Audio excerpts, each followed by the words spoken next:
YouTube లో బీభత్సం సృష్టించింది డ్రాగన్ టీజర్. ఆ గ్లిమ్స్ ఏదైతే రిలీజ్ చేశారో 2 days కి ఎన్ని వ్యూస్ వచ్చాయో ఈ వీడియోలో తెలుసుకుందాం. తెలుగు వర్షన్ చూసుకుంటే ఆల్రెడీ ఇప్పటి వరకు ప్రీవియస్ గా 2 days బ్యాక్ రిలీజ్ అయిన పెద్ద మూవీ యొక్క వ్యూస్ అయితే క్రాస్ అయితే చేసి దాదాపు 54 million వ్యూస్ అయితే ఉంది 2 days గాను. అంటే ఒక గ్లిమ్స్ కి ఇప్పటి వరకు ఇండియాలో రిలీజ్ అయిన అన్ని గ్లిమ్స్ లో నెంబర్ 1 ప్లేస్ అయితే ఉంది. నేను ఒక వీడియో చేశాను, మీకు మొత్తం ఆ లిస్ట్ అన్ని ఇచ్చాను, దాంట్లో చూడండి. అండ్ తెలుగు వర్షన్ చూసుకుంటే ఆ మైత్రి మూవీ మేకర్స్ రిలీజ్ చేస్తారు, దాదాపు 54 million వ్యూస్ అయితే ఉన్నాయి ఈ టైం కి. అండ్ అలాగే తమిళ్, కన్నడ, మలయాళం, హిందీ అవన్నీ యాడ్ చేసి చూసుకుంటే దాదాపు 74 million వ్యూస్ అయితే 2 days గా రావడం జరిగింది. అలాగే తారకన్న ఇన్స్టాగ్రామ్ చెక్ చేసుకుంటే దాదాపు 10 millions వరకు అయితే ఉన్నాయి వ్యూస్. అండ్ అలాగే రుక్మిణి వసంత్ గారి ఇన్స్టాగ్రామ్ హ్యాండిల్ చూసుకుంటే దాదాపు 2.7 million వ్యూస్ వరకు అయితే ఉన్నాయి. ఈ విధంగా సోషల్ మీడియా మొత్తం ర్యాంప్ అయితే ఆడిచ్చేసిందని చెప్పాలి. దాదాపు 80 million వ్యూస్ వరకు అయితే 2 days కి అయితే వచ్చింది. సో ఈ లిస్ట్ ప్రకారం మీరు మొత్తం చూసుకుంటే ప్రతి ఒక్క వీ కూడా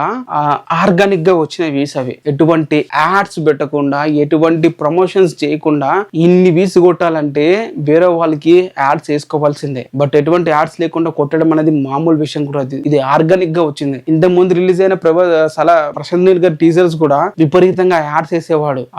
బట్ దీనికి ఎటువంటి యాడ్స్ లేకుండా జనాల్లోకి ఎంత రీచ్ వెళ్తుంది అనేది అయితే చూశారు. హిందీలో దాదాపు 3 million వ్యూస్ అయితే ఉన్నాయి, తమిళ్లో 2.2 million వ్యూస్ అయితే ఉన్నాయి, అండ్ కన్నడలో వచ్చేసి దాదాపు 1.6 million ఉన్నాయి, మలయాళంలో వచ్చేసి దాదాపు 1 million వ్యూస్ దాకా వచ్చాయి. సో ప్రతి చోట కూడా మంచి రెస్పాన్స్ అయితే ఉంది. మీరేమంటారు దీని గురించి? కింద కామెంట్ అయితే చేయండి.